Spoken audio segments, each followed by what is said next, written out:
오늘 주시는 생명의 말씀 시편 119편 60절로부터 64절까지의 말씀의 제목은 주의 말씀으로 나를 가르치소서라는 제목의 말씀을 가지고 하나님의 말씀을 대언합니다. 주의 말씀으로 나를 가르치소서. 60절부터 64절까지의 말씀 함께 봉독하십니다. 주의 계명들을 지키기에 신속히 하고 지체하지 아니하였나이다. 악인들의 줄이 내게 두루 얽혔을지라도 나는 주의 법을 잊지 아니하였나이다. 내가 주의 의로운 규례들로 말미암아 밤중에 일어나 주께 감사하리이다. 나는 주를 경외하는 모든 자들과 주의 법도들을 지키는 자들의 친구라. 여호와여, 주의 인자하심이 땅에 충만하였사오니 주의 규례들로 나를 가르치소서. 아멘. 잠깐 기도하겠습니다. 하나님 아버지, 주의 말씀으로 나를 가르치소서. 아버지, 내가 무엇으로 교훈을 삼으며 무엇으로 내 길과 내 의로 삼을 수 있겠습니까? 오직 하나님의 말씀 외에는 없는 줄 믿습니다. 아버지, 주의 말씀을 향하여 늘 그 법을 지키며 그 율례 안에서 기뻐하고 감사하는 삶을 살게 하옵소서. 예수님 이름으로 기도 올려옵나이다. 아멘. 주의 말씀으로 나를 가르치소서라는 제목의 말씀으로 하나님의 말씀을 대언합니다. 주의 계명들을 지키기에 신속히 하고 지체하지 아니하였나이다 라고 말씀하고 있는데요. 하나님의 말씀 지킴에 대해서 강조하고 있는 것입니다. 우리가 하나님의 말씀을 듣기는 빨라요. 그런데 그 들음으로 인해서 내가 하나님의 말씀을 교훈으로 삼고 오늘 어떻게 살까? 어떻게 지킬까? 지키는 데 있어서 내가 구체적으로 어떠한 모습으로 하나님 앞에 설까? 라는 생각들을 하고 또 그렇게 나아가는 것은 극히 드뭅니다. 사실 하나님의 말씀을 딱 듣고 난 다음에 그냥 들은 것으로 끝냈고 그날 그 말씀을 부여잡고 기도했다 할지라도 삶 가운데 하나님께서 내게 말씀하신 것이 있지. 여호와는 나의 분깃이야. 그러면 내가 오늘 하루 중에 내 하나님이 기업이 되는 삶 중에 그 가장 주된 것이 나의 모습 속에 이 삶, 하루의 삶 가운데 무엇이 되어야 할까? 라고 생각하면서 계속해서 읊조리면서 하나님이 나의 분깃됨을 이렇게 찬송하면서 나아가는 것. 또 오늘 하나님의 말씀을 나를 가르치소서 그랬다면 하나님의 말씀을 가르침을 받을 거야. 그러면 오늘 주신 말씀 속에 나는 어떤 가르침을 교훈으로 삼아서 매일매일의 가르침을 따라 살아갈까? 이런 생각들을 하면서 순간순간 하나님 앞에 물어야 되는데 사실 그렇지 못할 때가 많습니다. 그래서 지금 하나님 앞에 고백하기는 이렇게 고백하고 있는 것입니다. 신속히 하고 지체하지 아니하였나이다. 이 말은 바로 무엇입니까? 머뭇거리지 않았다는 것입니다. 하나님의 말씀이 딱 떨어지면 그 말씀을 내가 지킬 거야. 나는 이 말씀을 기억할 거야. 이 말씀대로 살기 위해 애쓸 거야. 이렇게 하나님 말씀을 들을 때에 너무나 감사하는 마음으로, 기쁜 마음으로 마음속에 받고 생활 환경 속에 그렇게 넣었다는 것입니다. 61절에 보니까 악인들의 줄이 내게 두루 얽혔을지라도 나는 주의 법을 잊지 아니하였나이다. 그렇게 고백하고 있어요. 자, 악인들의 줄이 내게 둘렀다라는 것은 악인들이 올가미를 쳐요. 내 주위에 두루 있어도 나는 당신의 법을 잊지 아니할 것입니다. 악한 무리가 나를 꽁꽁 묶었지만 내가 주의 법을 잊지 않겠습니다. 라고 고백하고 있는 것입니다. 하나님의 말씀이 들려졌어요. 그 말씀을 지키기를 원해요. 신속히 지쳤어요. 그런데 그 지킴에 있어서 어떻게 되냐? 그럼에도 불구하고 내가 지키기를 원하지만 늘 내 힘대로 내 원대로 되지 않아요. 무엇 때문에? 악인들이 나를 꽁꽁 붙들어요. 나를 갖다가 그냥 아주 얽매이게 만들고요. 그로 말미암아서 어떻게 해요? 하나님의 법을 지키지 못하도록 나를 억누르지요. 그런데도 그럼에도 불구하고도 어떻게 하고 있다고요? 나는 그 법을 잊지 않겠습니다. 여러분, 내가 아무리 마음을 먹었어요. 나 오늘 하나님 앞에 감사할 거야. 그리고 나 하나님 앞에 찬송하면서 지내야지. 아버지의 말씀을 내가 늘 가르침을 받기를 원하고 그 말씀을 늘 사로잡혀 살 거야 라고 고백하고 나아갔어요. 그런데 갑자기 외적인 문제가 생기는 거예요. 듣지 말아야 될 억울한 소리를 듣게 되고요. 억울한 일을 만나게 되고요. 속상한 일을 만나면 어때요? 깡그리 잊어버려요. 하나님의 말씀을 지킬 거야? 난 감사해야지. 아버지의 말씀이 나에게서 가장 큰 기업이 돼서 난 즐거움으로 여길 거야. 이렇게 딱 생각했는데 그 즐거움이 온데간데 없는 거예요. 그리고 내가 받았던 그 말씀이 온데간데 없어 싹 사라지는 것이죠. 이게 바로 우리가 인생을 살아가면서 악인들, 대적들, 악한 무리들에 의해서 사탄 원수마귀들에 의해서 어둠의 주관자들로 인해서 오는 정말 피폐함이에요. 하나님의 말씀 앞에 새벽에 이렇게 듣고 기쁨으로 기도하고 위로를 받고 돌아갔는데 환경은 그닥지 변하지 않거든요. 그러다 보니까 다시 나에게 꽁꽁 묶이는 줄로 너무나 얽매이게 만들고 정말 자유롭지 못한 심령으로 다시 돌이키게 만들어요. 그럴 때에도 어떻게 했다? 주의 법을 잊지 아니하였다. 저 여러분, 혹시 현실은 확 바뀌지 아니하고 기도하고 하나님 앞에 원하고 부르짖었지만 내게 있어서 감사와 기쁨의 조건들이 확 내 마음에 내 피부에 와닿지 않았다 할지라도 저와 여러분, 그럼에도 불구하고 악인들이 나를 꽁꽁 눌러 진친다 할지라도 얽힌다 할지라도 아버지의 말씀을 그대로 믿음으로 요동치 아니하고 도리어 다시 하나님의 말씀으로 돌아갈 수 있는 저와 여러분들 되시기를 원합니다. 마귀는 그걸 원하거든요. 그런데 우리가 한 번, 두 번, 세 번, 네 번, 다섯 번 똑같은 일을 만나는데도 요동치 아니하면 마귀가 그때 떠나는 거예요. 야, 안 되는구나. 이게 얄팍한 내 수로는 안 되는구나. 하나님의 말씀의 법에서 붙들려 있는 이 사람이 너무 강하구나. 그때 비로소 어떻게 해요? 성신께서 그들을 대적하시는데 꼼짝 못하고 한 길로 왔다 일곱 길로 도망하는 놀라운 은혜가 있을 줄 믿습니다. 그때 비로소 응답이 오는 것이고요. 그때 비로소 마귀가 떠나는 것이고요. 그때 비로소 하나님 살아계신가 종됨을 나타내게 되는 줄 믿습니다. 믿음의 사람들은 그때까지 끝까지 하나님의 응답을 구하고 말씀을 부여잡고 믿음으로 나아가야 되는 줄 믿습니다.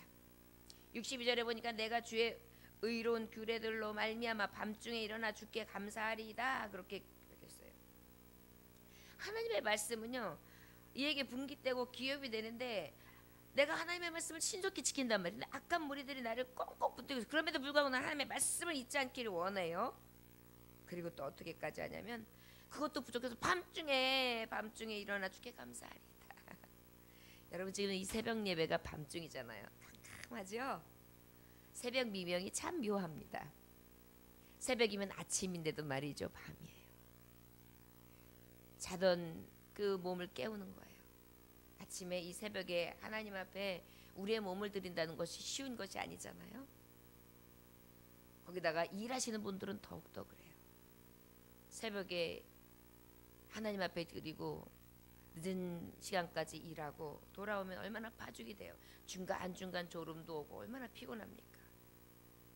그런데도 어때요? 나는 그때도 일어납니다. 이것이 자정이 될 수도 있고 2시가 될 수 있고 3시가 될 수 있고 5시가 될 수 있고 6시가 될 수 있겠지만 이렇게 밤중에 벌떡 일어나서도 어떻게 해요? 하나님 말씀에 감사한대요. 여기서 또 감동이 있어요. 악한 자들이 우리를 억누르고 있어요. 얽히고 꽁꽁 묶고 있어요. 얼마나 답답해요. 얼마나 속상해요. 대적할 수 있는 힘마저도 무기력하게 느껴질 수 있는 상황이에요. 그럼에도 불구하고 나는 하나님의 말씀을 보여요. 그것도 부족해서 어떻게 해요? 난 밤중에도 일어나서 하나님 앞에 그럼에도 불구하고 감사한다는 것입니다. 저 여러분 하나님의 말씀을 가진 자들은요 언제든지 감사할 수 있습니다. 그것이 죽음 앞에서도 말입니다. 사도 바울이 죽음 앞에서도 감사했던 것처럼 말이죠. 스데반 집사님이 돌을 맞으며 죽어가면서까지도 말이지요. 이것이 바로 하나님의 말씀 복된 복음을 듣는 자에게 주시는 은혜라 믿습니다. 63절 나는 주를 경외하는 모든 자들과 주의 법도들을 지키는 자들의 친구라. 그렇습니다. 하나님의 법을 지키는 자들과 한편이 되었다는 것입니다. 교훈을 따르는 모든 사람들하고 친구가 되었다는 것입니다. 이 얘기 뭐냐면 외적인 많은 사람들이 있지만 그 중에서도 내가 함께하는 사람들은 믿음의 사람들. 더욱 믿음의 사람들에게 그리할지라. 더욱더 섬기고 더욱더 하나되고 헌신하고 그리고 위하여 기도해주고 같이 해주고 동역해주고 그렇게 한다는 것입니다. 하나님의 말씀을 지키는 사람들, 믿음의 사람들에게 나타나는 현상이 있는데 그 증거가 바로 뭐냐 하면 돌아봐요. 나만 돌아보는 것이 아니라 성도들을 돌아봐요. 그래서 나의 어려움을 보며 다른 성도의 어려움도 보고 나의 슬픔을 보며 다른 성도의 슬픔도 보고 그러면서 어떻게 해요? 더욱 그들을 위해서 친근하게 하고 더 가까이 다가가며 섬기고 권하고 건계하고 같이 울고 같이 웃는 그러한 은혜를 볼 수 있습니다. 저 여러분 성령에 취해서 살고 하나님의 말씀 앞에 취해서 사는 저와 여러분들 특별히 정말 믿음의 사람들과 친구가 되어지는 저와 여러분들 되시길 주의 이름으로 축원합니다. 말씀의 가르침을 받는 자들에게 나타난 것은 뭐냐면 형제하고의 화목입니다. 64절에 보니까 여호와여 주의 인자하심이 땅에 충만하여 싸우니 주의 율례들로 나를 가르치소서. 하나님의 이 인자하심으로 인해서 하나님의 사랑으로 나는 가득 넘칩니다. 아버지 당신의 뜻을 나에게 알려주세요. 하나님의 말씀을 받는 순간 우리 안에 사랑이 일어나요. 우리가 하나님의 말씀을 받는다고 하지만 우리가 온 마음으로 받으면요 내가 사랑해야지 라고 해서가 아니라 사랑을 주세요. 여러분 이해되세요? 내가 사랑해야지 라고 해서가 아니라 사랑을 주세요. 하나님의 사랑을 입고 나니까 사랑이 충만해져요. 그리고 사랑할 수 있는 힘이 생겨요. 그러다 보니까 어떻게 해요? 내가 그 사랑으로 하나님의 말씀, 그 율례를 알려주시고 가르쳐 주시옵소서. 하나님의 사랑으로 나는 가득하게 되었습니다. 인자하심이 땅에 충만하다 그랬잖아요. 주의 율례들로 나를 가르치소서. 사랑을 입은 내게 아버지 그 말씀을 늘 가르쳐 주세요. 여러분 정말 하나님의 말씀을 늘 흐른다고 하고 늘 들려지고 요즘에는 TV를 틀어도 기독교 채널을 들으면 얼마든지 홍수같이 쏟아지는 게 말씀이에요. 또한 기독교 방송을 틀어도 라디오에서도 엄청나게 터지고요. 더 아주 은혜롭고 그리고 눈물이 펑펑 쏟아질 만큼 그렇게 감동스러운 말씀들을 많이 듣습니다. 중요한 것은요. 우리가 하나님 앞에 이 가르치소서 이 가르침 앞에 내가 신속히 지체하지 아니하고 행하는 데 있다는 것을 귀만 커진 것이 아니라 가슴이 감동이 되어서 뜨거워지고 내 손과 발이 움직여질 수 있기 원합니다. 요즘에 성도님들의 안타까운 사실이 뭐냐 하면 교회를 다녀요. 위로받기를 원해요. 사랑받기를 원해요. 자신이 빛나기를 원해요. 그런데 십자가는 안 져요. 주님이 말씀하신 것은 어떤 말씀입니까? 내가 겸손하니 너희도 겸손하라. 내가 죽기까지 사랑했으니 너희도 사랑하라.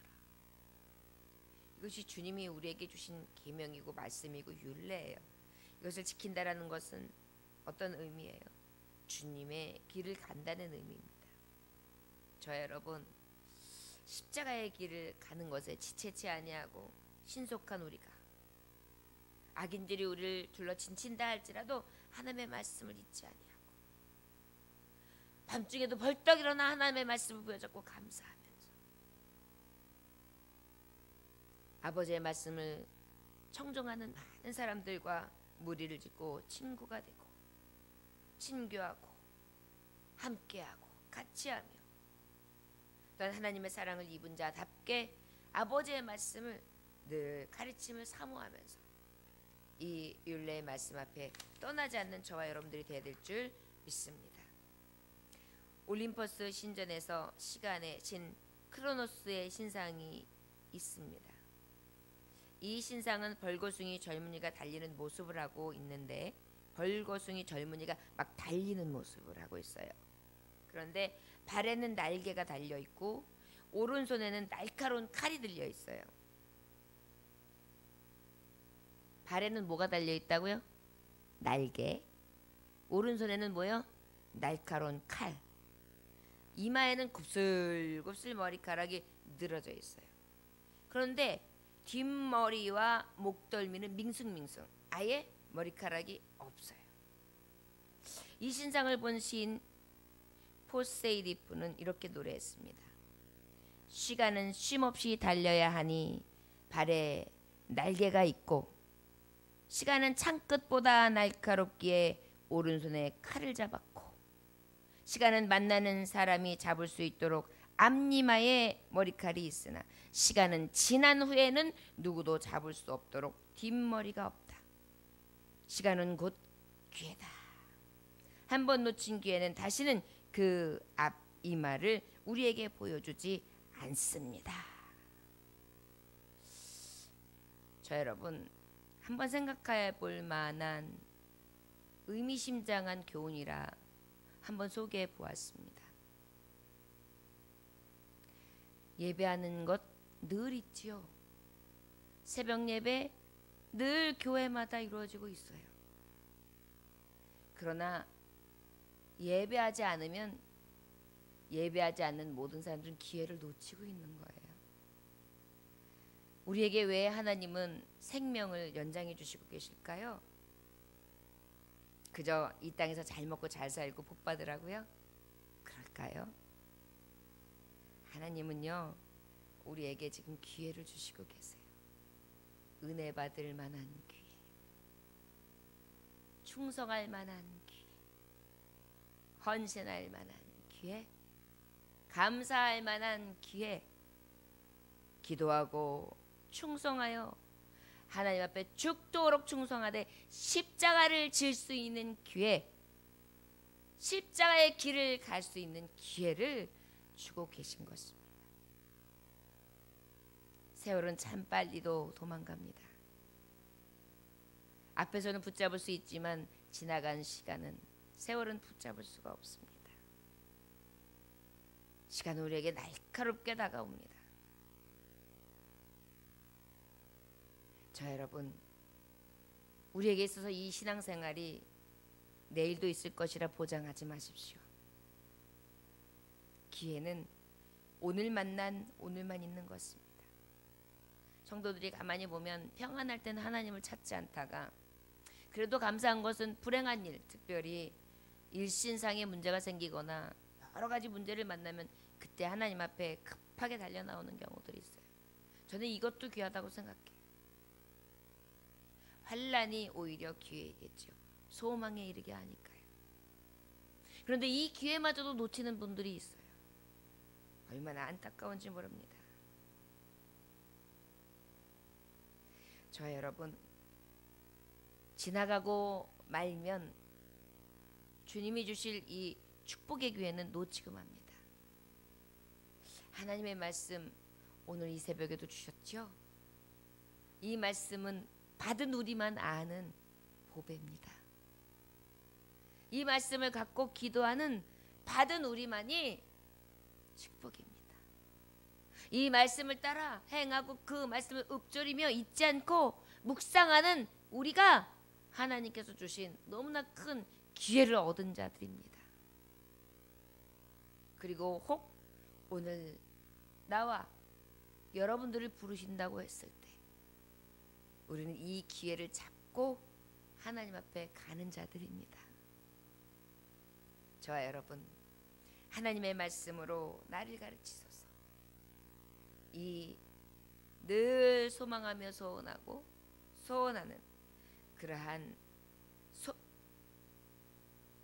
사모함이 저 여러분들에게 충만하기를 주 예수님을 축원합니다. 이 말씀의 기회, 이 은혜의 기회를 놓치지 않는 저와 여러분들 되시기를 주 예수님을 축원합니다. 기도하겠습니다. 하나님 아버지, 늘 아버지께서 주시는 은혜 잊고 살기에 하나님 왜 내게 이렇게 어려운 시련이 있습니까? 왜 악한 마귀는 나를 이렇게 둘러진치는 것입니까? 나는 왜 이렇게 어둡고 캄캄한 곳에서 홀로 눈물을 적시며 베갯잎에 눈물로 아버지여 세월을 보내야 합니까? 너무나 속상하고 억울합니다. 우리는 하나님의 뜻을 알지 못해서 아버지 앞에 그렇게 고백할 때가 있습니다. 그러나 주님, 이 모든 순간순간이 하나님 앞에 의탁하고 기도하며 주님과 함께 기뻐하며 감사하며 나아갈 수 있는 찬스, 기회라는 것을 잊지 않게 하여 주옵소서.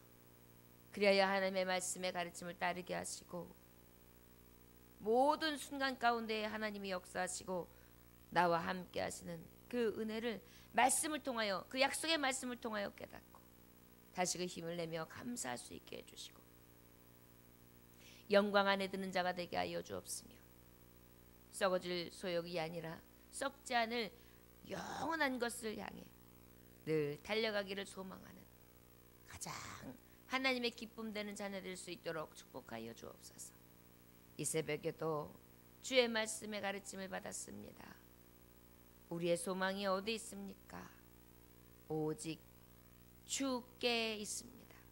오늘도 하루 동안 하나님 앞에 감사와 영광을 돌릴 수 있는 기회를 주셨사오니 이 기회를 놓치지 않게 하여 주시고 후일에 하나님 만났을 때 잘했다, 잘 이겼다, 내가 너로 인하여 기뻐하였노라 칭찬받을 수 있도록 인도하여 주옵소서. 찬양 받으시기 합당하신 예수님의 이름으로 기도 올려옵나이다.